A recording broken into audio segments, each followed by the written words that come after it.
சிறகடிக்க ஆசை சீரியலோட upcoming episode என்னன்னு பார்க்கலாம். போட்டியில் கலந்துக்கிட்ட முத்துவும் மீனாவும் 1,00,000 ரூபா ஜெயிச்ச சந்தோஷத்தில் இருந்தாலும் இதெல்லாம் பார்க்கும்போது ஒரு பக்கம் விஜயாவுக்கு கடுப்பாகுது, இன்னொரு பக்கம் ரோஹிணி ரொம்பவே பொறாமப்படுறாங்க. இங்கே மனோஜ் ரோஹிணி கிட்ட எனக்கு இந்த முத்துவும் மீனாவும் ஜெயிச்சது கூட கவலை இல்லை, ஆனால் ஹஸ்பண்ட் அண்ட் ஒய்ஃப்குள்ள பிரச்சனையே வராமல் இருந்தா அவங்க ஏதோ ஒரு விஷயத்த மறைச்சு தான் வாழ்ந்துட்டு இருக்காங்கன்னு எல்லாரும் முன்னாடியே சொன்னதால எங்கள் அம்மாவும் வந்து என்கிட்ட கேள்வி கேட்க ஆரம்பிச்சிட்டாங்க. ரோஹிணி, உண்மையாவே இந்த ரோஹிணி ஏதாவது ஒரு விஷயத்த உங்ககிட்ட மறைக்கிறாளான்னு கேட்டுட்டாங்க. இப்படி நம்ம 2 பேருக்குள்ள எந்த விதமான பிரச்சனையுமே இல்லைன்னு தெரிஞ்சுக்கிட்டு நாம ஏதோ ஒரு விஷயத்த மறைச்சி 2 பேரையும் ஏமாத்திக்கிறோம் அப்படின்னு வீட்டில் உள்ள எல்லாருமே நினைக்கிறாங்க அப்படின்னு சொல்ல, இதை கேட்ட ரோஹிணி, அப்ப என்ன மனோஜ் சொல்ல வர, நீ என்கிட்ட எதையுமே மறைக்கல, அப்ப கல்யாணத்துக்கு முன்னாடி நான் ஏதோ செஞ்சிருக்கேன், அந்த விஷயத்த உன்கிட்ட மறைச்சிருக்கேன் நீயும் நினைக்கிறியா? உங்க அம்மா கேட்டதுக்கு அர்த்தம் அதானே அப்படின்னு கேட்குறாங்க ரோகிணி. அதுக்கு மனோஜ், யார் என்ன சொன்னாலும் எனக்கு உன் மேலே நிறைய நம்பிக்கை இருக்கு ரோஹிணி, நீ என் வாழ்க்கையில் வந்ததுக்கு அப்புறமா தான் நான் ரொம்ப நல்லா இருக்கேன். இப்போ ஒரு கடையோட ஓனராக இருக்கேன்னா அதுக்கு காரணம் எங்கள் அம்மா இல்லை, நீ மட்டும்தான் ரோஹிணி. எங்கள் அம்மாவே உன்னை சந்தேகப்பட்டாலும் நான் என்னைக்கு உன்னை சந்தேகப்படவே மாட்டேன். ஏன்னா எனக்கு நல்லாவே தெரியும் எந்த விஷயத்தையும் நீ என்கிட்ட மறைச்சதே இல்லை, மறைக்கவும் மாட்டேன்னு. அப்படி இருக்கும்போது வீட்டில் உள்ள மற்றவங்க பேசுறதெல்லாம் நான் எதுக்கு யோசிக்கணும்? எனக்கு தான் உன்னை பற்றி நல்லாவே தெரியுமே ரோஹிணி, நான் நல்லா இருக்கணும்னு ஆசைப்படுற ஒரே ஆள் நீ மட்டும்தான் அப்படின்னு ரோஹிணியை ரொம்பவே புகழ்ந்து பேசிட்டு இருக்காரு மனோஜ். இதெல்லாம் கேட்டுட்டு இருந்த ரோஹிணிக்கு ரொம்ப குழப்பமா இருக்கு. அப்ப விஜயா ஆண்டி என்னை பத்தி யோசிக்க ஆரம்பிச்சிட்டாங்க, என் மேல சந்தேகப்பட ஆரம்பிச்சிட்டாங்க. அன்னைக்கு என்னடானா நான் மனோஜ் திட்டம் போது இடையில வந்த விஜயா ஆண்டி என் பையன் மேல எப்படி நீ சந்தேகப்படுவ? அவன் ஜீவா கூடவே இருந்தாலும் அவன் ஒழுங்கா தான் இருந்தான், ஆனா நீ கல்யாணம் முடியறதுக்கு முன்னாடி வெளிநாட்டுல இருந்துட்டு வந்தவளாச்சேன்னு உன்னை நாங்க சந்தேகப்பட்டோமான்னு ஒரு கேள்வி கேட்டு என் வாயவே அடைச்சிட்டாங்க. ஏதோ இந்த விஜய் ஆண்டி என் மேலே சந்தேகப்பட ஆரம்பிச்சிட்டாங்க. நான் கல்யாணத்துக்கு முன்னாடியே ஏதோ ஒரு விஷயம் செஞ்சுருக்கேன், அதை மறைச்சிருக்கேன் அப்படின்னு. அதனால் இனி உஷாராக தான் இருக்கணும், இவங்ககிட்டலாம் பேசும்போது கொஞ்சம் ஜாக்கிரதையாகவே பேசணும் அப்படின்னு நினைக்கிறாங்க ரோகிணி. இன்னொரு பக்கம் முத்துவும் மீனாவும் போட்டியில் கலந்துக்கிட்டதால இந்த போட்டி டிவியில் டெலிகாஸ்ட் ஆகுது, எல்லாருமே பார்க்குறாங்க. முத்து மீனாவோட புகழ் எல்லா இடமும் பரவுது. அட, நம்ம கார் ஷெட்டில் இருக்க முத்துவை பற்றி இப்படியெல்லாம் பேசுகிறாங்களே, பரவாயில்ல, முத்துவும் மீனா தங்கச்சியும் போட்டியில் கலந்துக்கிட்டு நல்லா பேரும் புகழும் வாங்கிட்டாங்களே அப்படின்னு முத்து கூட கார் ஷெட்டில் வேலை பார்க்குற எல்லாருமே முத்துவை ரொம்ப புகழ்ந்து பேசுகிறாங்க. இங்கே மீனாவுக்கு தெரிஞ்ச பூக்கட்டுற எல்லாருமே நம்ம மீனா முத்து தம்பி கூட சேர்ந்து எவ்வளோ சந்தோஷமாக வாழ்கிறாருன்றத இந்த போட்டி மூலமாகவே தெரிஞ்சுக்கிட்டோம். எத்தனை பேர் கலந்துக்கிட்டாலும் முத்துவும் மீனாவும் தானே அங்கே வின் பண்ணியிருக்காங்க.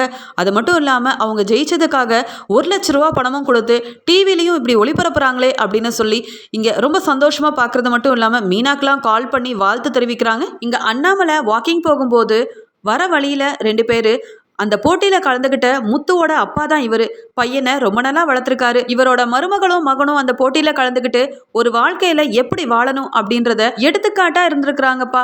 அதனால இவங்க குடும்பமே ரொம்ப நல்ல குடும்பம் போல அப்படின்னு சொல்லி அண்ணாமலைக்கு நேரே பேசிட்டு போகிறத பார்த்து அண்ணாமலை ரொம்ப சந்தோஷப்படுறாரு. இங்கே முத்து பொறுப்பு இல்லாமல் இருக்கான், ஒழுங்காக சம்பாதிக்க மாட்டேங்கிறான், பசங்களோட சேர்ந்து வீண் செலவு பண்ணுறான், என்னை மீறி போய் குடிக்கிறான் அப்படின்னு அவன் மேலே நான் ரொம்ப கவலைப்பட்டுட்டு இருந்தேன். ஆனால் என்னைக்கு மீனா முத்துவோட வாழ்க்கையில் வந்தானோ அன்னையிலேருந்து என் பையன் முத்துவோட முகத்தில் அவ்வளோ சந்தோஷத்தை பார்க்குறேன், அவனோட வாழ்க்கையில் பெரிய ஒரு மாற்றத்தை பார்க்குறேன். இது எல்லாத்துக்குமே காரணம் என் மருமக மீனா மட்டும்தான். மீனாவோட இடத்துல வேற யாரும் இருந்தால் கூட முத்துவோட குணத்துக்கு நான் இவன் கூட வாழவே மாட்டேன்னு சொல்லிட்டு போயிருப்பாங்க.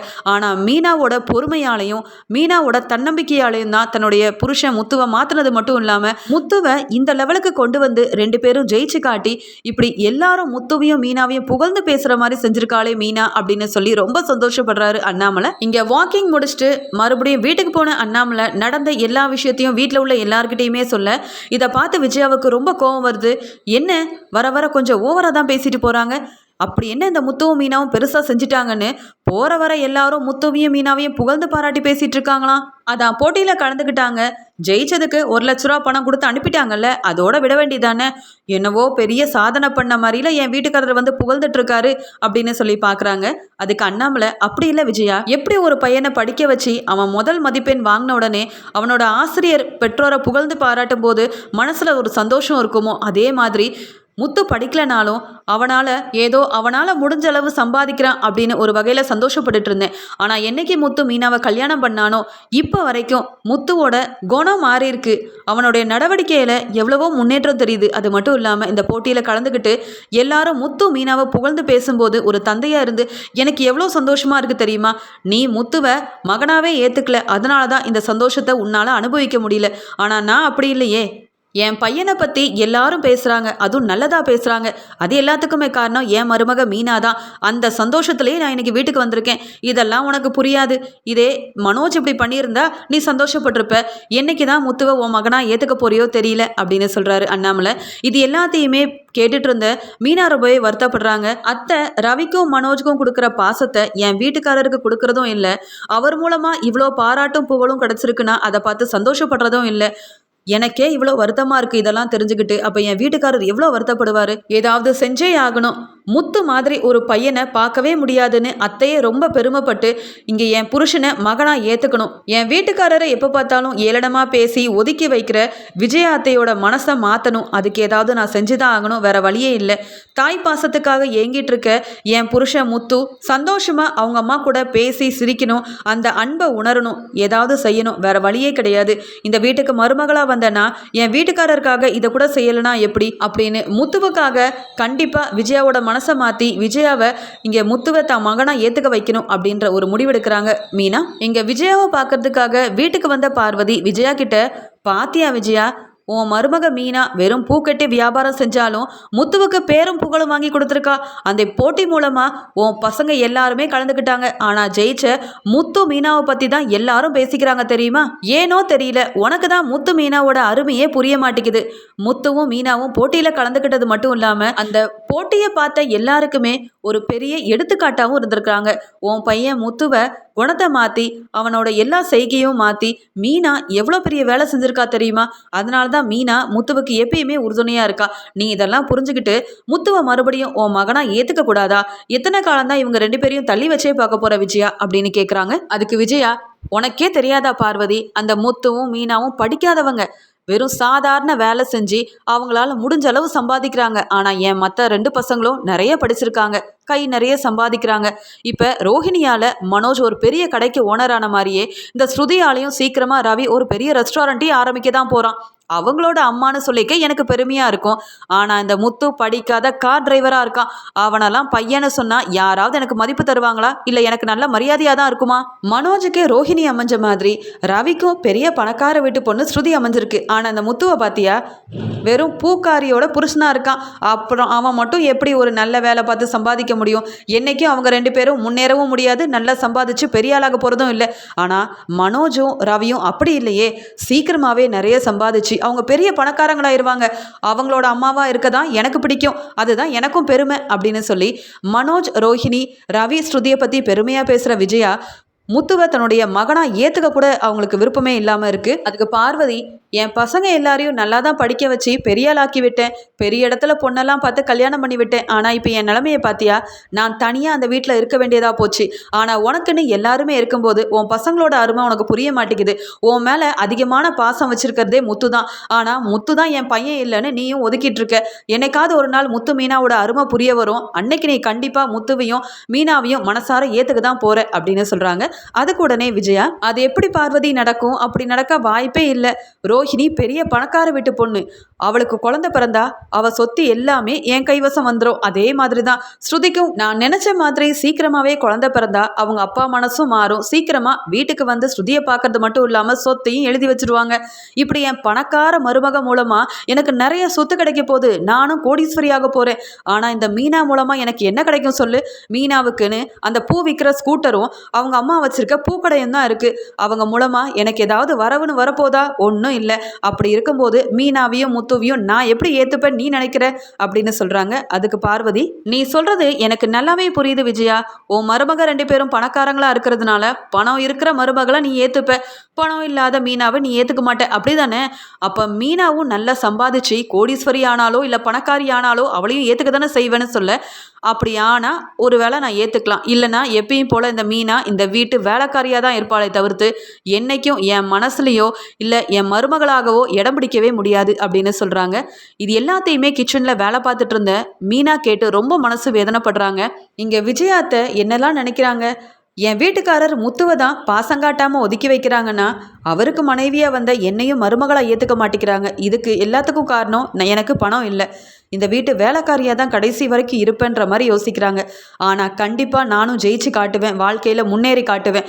பணம் தான் எல்லான்னு சொல்லிட்டு இருக்க விஜயா ஆண்டி முன்னாடி நாங்களும் ஜெயிச்சு காட்டி எங்களாலையும் சம்பாதிக்க முடியும் அப்படின்னு நிரூபித்தோம்னா எங்களையும் ஏற்றுப்பாங்கல்ல அப்படின்னு யோசிக்கிறாங்க மீனா. அதுக்கு என்னெல்லாம் செய்யலாம் அப்படின்ற மாதிரி யோசிக்க ஆரம்பிக்கிறாங்க.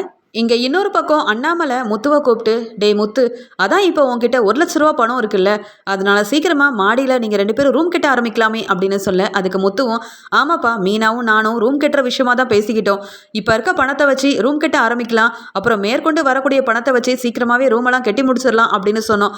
ஆனாலும் முழு ரூமையும் கட்டி முடிக்க 5,00,000 பணம் ஆகும்லப்பா, அதுக்காக தான் கொஞ்சம் யோசனை பண்ணுறோம்ப்பா அப்படின்னு சொல்கிறாரு முத்து. இதை பார்த்த விஜயா, இப்படியே யோசனை பண்ணிக்கிட்டே இருக்க வேண்டியதான், என் பணக்கார மருமக ரோஹிணியை பார்த்தீங்கல்ல, மனோஜுக்கு புதுசாக பிஸ்னஸ் ஆரம்பிக்கணும்னு பேச்சு எடுத்த உடனே ரோஹிணி அவங்க அப்பா கிட்ட கேட்டு நிறைய லட்சக்கணக்கில் பணத்தெல்லாம் வாங்கி கொடுத்து புதுசாக கடையெல்லாம் ஆரம்பித்து கொடுத்துருக்கா. இப்போ மனோஜ் படித்த படிப்புக்கு ஏற்ற பெரிய கடையோட ஓனராலாம் இருக்கான். இதே மாதிரி இந்த மீனாவுக்கு பணம் கொடுத்து உதவ அப்பானும் யாரும் இல்லை. அது மட்டும் இல்லாமல் அவங்க அம்மா கிட்டே கேட்டால் பணமாக கிடைக்க போகுது, 4 முழம் பூவை கொடுத்து அனுப்புவாங்க. அதனால் இந்த மீனாவும் முத்துவும் சாதிக்க முடியாதுங்க, அவங்களாலலாம் மாடியில் ரூமெல்லாம் கட்ட முடியாது. ஏதோ இப்போ போட்டியில் கலந்துக்கிட போய் 1,00,000 பணம் கிடச்சிருக்கு, இதை வச்சு ரூம் ஆரம்பிக்கலாம், கட்ட ஆரம்பிக்கலாம். ஆனாலும் மேற்கொண்டு 4,00,000 பணம் வேணும்ல, அதுக்கு அவங்க எங்கே போவாங்க? இதெல்லாம் கெட்டுறதை விட பேசாமல் இந்த மீனா எப்பயும் போல ஹால்லே படுத்து தூங்குறது ரொம்ப நல்லது அப்படின்னு சொல்கிறாங்க விஜயா. விஜயா இப்படி பேசுறதெல்லாம் கேட்டு ரொம்பவே கடுப்பாகிறாரு முத்து. அது மட்டும் இல்லாமல் ஏன் பொண்டாட்டி மீனாவியா ஏளிடமாக பேசுகிறீங்க அப்படின்னு நினச்சிட்டு, இந்த 1,00,000 பணம் ஒரே நாளையில் நாங்கள் ஜெயிக்க காரணமே மீனா தான். மீனா மட்டும் போட்டியில் என் கூட கலந்துக்காமல் இருந்தால் நான் ஜெயிச்சிருக்கவும் மாட்டேன், இந்த பணமும் எனக்கு கிடச்சிருக்காது. மீனாவோட அப்பா அம்மா தம்பி தங்கச்சின்னு இவங்கெல்லாம் பணம் தரணும்னு நாங்கள் 2 பேரும் எதிர்பார்த்ததே இல்லையே. உழைச்சி சம்பாதிக்க என் மனசில் தெம்பு இருக்குது, எனக்கு உறுதுணையாக இருக்கணும்னு மீனாவும் எப்பயும் என் கூட இருப்பா. அப்படி இருக்கும்போது அடுத்தவங்களோட பணத்தில் தான் நான் உயர்ந்து காட்டணும், ரூமெல்லாம் கட்டணும்னு நாங்கள் ஆசைப்பட்டதில்லை. எங்களுக்கு கிடைச்ச பணத்தை வச்சு நாங்கள் சந்தோஷமாக ரூம் கட்ட ஆரம்பிக்க தான் போகிறோம். சீக்கிரமாகவே 5,00,000 பெரிய ரூமாக கட்டி நாங்கள் 2 பேரும் அந்த ரூமில் சந்தோஷமாக வாழ தான் போகிறோம். நீங்கள் பார்க்க தான் போகிறீங்க. இன்னொரு தடவை மீனாவை இப்படி தேவையில்லாமல் என் முன்னாடி பேசுனீங்க, அவ்வளவுதான், பார்த்து பேசுங்கம்மா அப்படின்னு சொல்லிட்டு போகிறாரு முத்து. இங்கே கட்சி ஆஃபீஸில் தலைவரோட தொண்டர்கள் எல்லாருமே மீனா முத்துவை பற்றியே பேசிகிட்டு இருக்க, இங்கே முத்துவோட ஃப்ரெண்டும் இங்கே தலைவர்கிட்ட வந்து, நம்ம முத்துவோட சாதனையை பார்த்தீங்களா, பெரிய போட்டியிலலாம் கலந்துக்கிட்டு முத்துவும் அவன் பொண்டாட்டி மீனாவும் ஜெயிச்சிருக்காங்க, 1,00,000 பணம் கிடச்சிருக்கு அப்படின்னு சொன்ன உடனே இங்கே தலைவர் ரொம்ப சந்தோஷமா, அட நம்ம முத்துவோட ப்ரோக்ராம் தான் டிவியில் காட்டுறாங்களா, இதை நான் பார்க்காம போயிட்டேனே அப்படின்னு சொல்லி, பரவாயில்ல முத்துவுக்கு ஏற்ற ஒரு பொண்டாட்டி தான் கிடச்சிருக்கு, மீனாவால் தான் இந்த முத்து இப்போ தலை நிமிர்ந்து வாழ்கிறான், அவங்க 2 பேரும் ஒரு நல்ல ஜோடியாக தான் இருக்காங்க. இந்த போட்டியில் கலந்துக்கிட போய் ஒரே நாளையில் 2 பேருக்கும் பேரும் புகழும் அதிகமாக கிடச்சிருச்சே, அப்போ நம்ம கட்சியில் மட்டும் முத்து இருந்தால் நமக்கு நிறைய லாபம் கிடைக்குமே அப்படின்னு யோசிக்கிறாரு தலைவர். அதுக்கு முத்துவோட ஃப்ரெண்டும், ஆமாம் தலைவரே, முத்து போகிற இடத்துலலாம் முத்துவை புகழ்ந்து பாராட்டி பேசுகிறாங்க, நானே முத்துவுக்கு கால் பண்ணி வாழ்த்தெல்லாம் தெரிவிச்சேன்னா பார்த்துக்கோங்களேன், ஏன்னா அவங்க அப்படிப்பட்ட ஜோடி. இந்த போட்டியிலேயே ரொம்ப தெளிவாக இருந்த ஜோடி இவங்க மட்டும்தான். ஏதோ கம்மி சம்பளத்துக்கு வேலை பார்த்தாலும் அவங்க மனசில் இருக்க உண்மையான காதலை வெளிப்படுத்தி போட்டியில் ஜெயிச்சிருக்காங்க அப்படின்னு சொல்ல, இதை நீ முன்கூட்டியே சொல்ல வேண்டாமா, நான் முத்துவை எப்படியாவது பார்த்தாகணும், முத்துவையும் அவன் பொண்டாட்டி மீனாவையும் கட்சி ஆஃபீஸில் வந்து என்னை பார்க்க சொல்லு, நானும் வாழ்த்து தெரிவிக்கணும், என்னால் முடிஞ்ச பரிசை கொடுக்க வேண்டாமா, ஏன்னா முத்து எனக்கு தெரிஞ்ச பையனாச்சே அப்படின்னு சொல்கிறாரு தலைவர். இப்படி சொன்னதால் முத்துவோட ஃப்ரெண்டும் ரொம்ப சந்தோஷமாக முத்துவுக்கு கால் பண்ணி, என்னப்பா முத்து, ஒரே போட்டியில் பேரும் புகழும் வாங்கிட்டீங்க, இது எல்லாத்துக்குமே காரணம் தங்கச்சி தான்ப்பா, மீனா தங்கச்சி உன் கூட இருக்கிறதுனால தான் ஒரே போட்டியில் இவ்வளோ ஃபேமஸ் ஆயிட்டீங்களேப்பா, எல்லாத்துக்கும் உங்களை தெரியுது. ஆமாம், தலைவர்கிட்ட இந்த விஷயமா பேசினேன், தலைவர் உன்னை பார்க்கணுன்னு சொல்லியிருக்காரு. அது மட்டும் இல்லை, நீ கட்சியில் சேர்ந்தா ரொம்ப நல்லா இருக்கும்னு வேற தலைவர் சொல்லிட்டு இருந்தாரு. நீ தலைவரை பார்க்க உடனே கிளம்பி வா, கூடவே மீனா தங்கச்சியும் கூட்டிட்டு வாப்பா, உங்கள் 2 பேரையும் பார்க்கணுன்னு தலைவர் விருப்பப்படுறாரு அப்படின்னு சொல்கிறாரு. இதை கேட்ட முத்து ரொம்பவே சந்தோஷப்படுறாரு. என்னப்பா சொல்ற, தலைவரை என்னை பார்க்கணும்னு சொன்னாரா? அவர் இவ்வளோ என்னை புகழ்ற அளவுக்கு நான் ஒன்றும் பெருசாக சாதனை ஒன்றும் பண்ணலையேப்பா. அந்த ஊர் போட்டி மூலமாக நானும் மீனாவும் இவ்வளோ ஃபேமஸ் ஆகும்னு 2 பேருமே நினைக்கல. ஏதோ பணம் கிடைச்சா போதும், அதன் மூலமாக மாடியில் ஒரு ரூம் கட்டினா போதும்னு நினச்சோம்.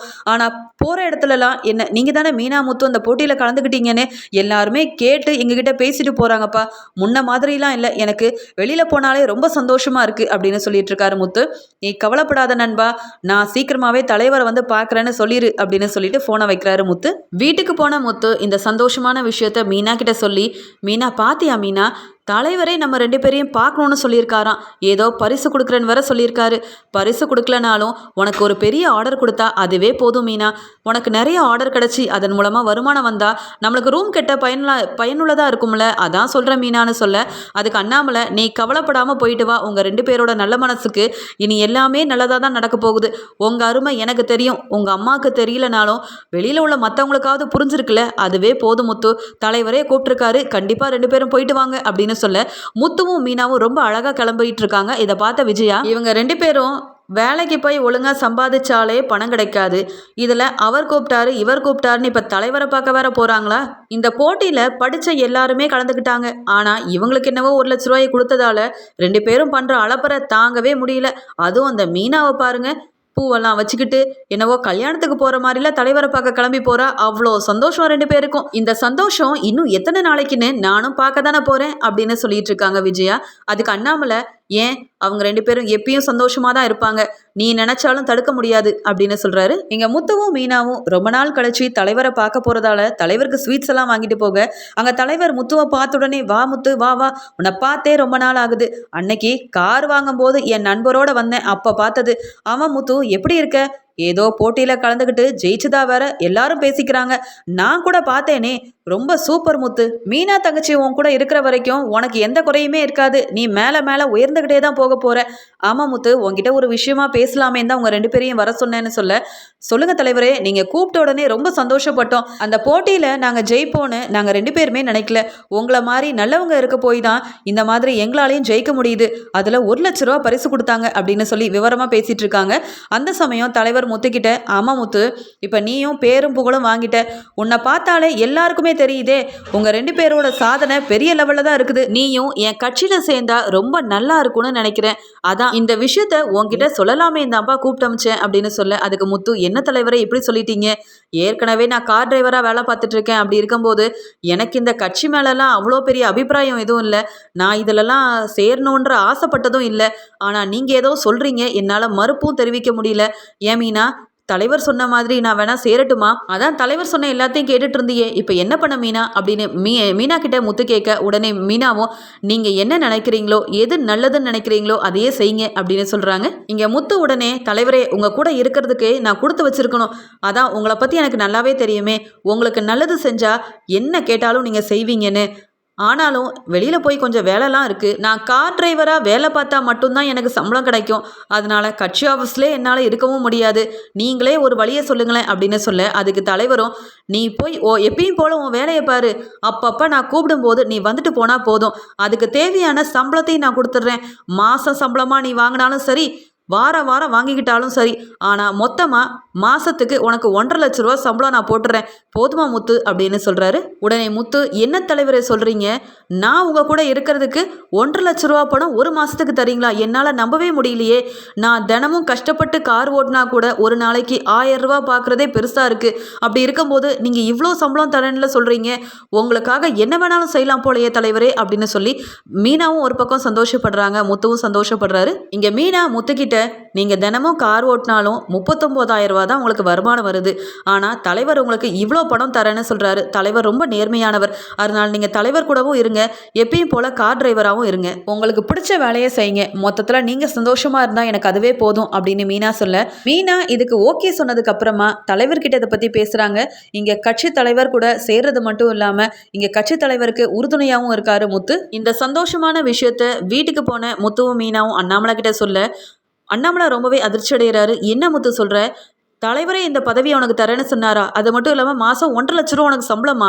இப்படி ஒரு வாய்ப்பு உனக்கு கிடைக்கும் நாங்களாம் எதிர்பார்க்கவே இல்லையே, நல்லதா போச்சு, நீங்கள் 2 பேரும் நல்ல வேலைக்கு இங்கே தலைவரை போய் பார்த்துட்டு வந்தீங்க அப்படின்னு சொல்ல, இதெல்லாம் கேட்டுட்டு இருந்த விஜயாவுக்கு ரொம்ப ஆச்சரியமாக இருக்குது.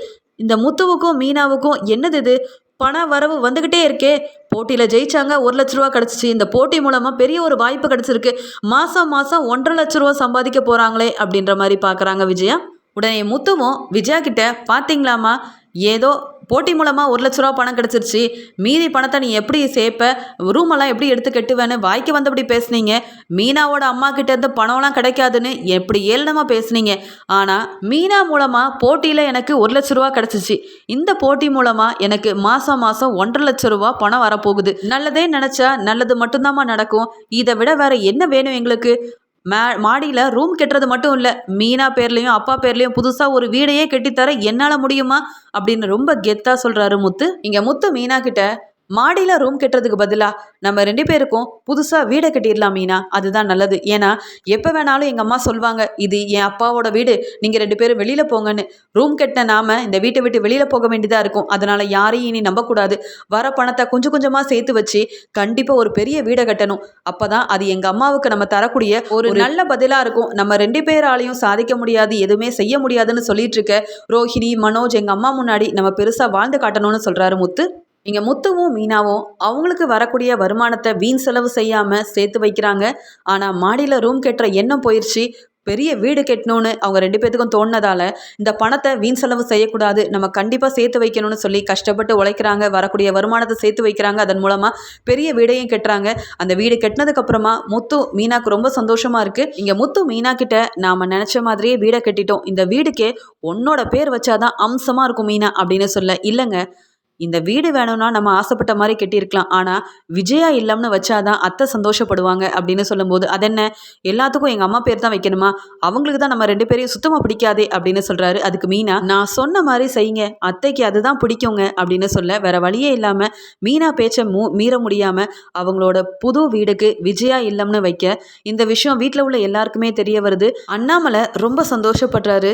விஜயா என்னதான் முத்து மீனாவே வேண்டான்னு சொல்லி வெறுத்து ஒதுக்கி வச்சாலும், அவங்க பேச்சுக்கே போகாமல் எப்போ பார்த்தாலும் ஏளனமாக பேசினாலும், ஆனால் முத்துவும் மீனாவும் விஜயா மேலே எவ்வளோ பாசம் வச்சுருக்காங்க. அதனால தான் அவங்களோட புது வீட்டுக்கு என் பொண்டாட்டி விஜயாவோட பேரையே வச்சு முத்துவும் மீனாவும் அசத்திட்டாங்களே அப்படின்ற மாதிரி பார்க்குறாரு. இங்கே புது வீட்டுக்கு எல்லாருமே வந்திருக்காங்க. ஆனால் முத்து விஜயாவை முன்னாடி கூப்பிட்டு போய் ரிப்பன் கட் பண்ண வச்சு விஜயாவை முன்னாடி கூப்பிட்டு போகிறாரு.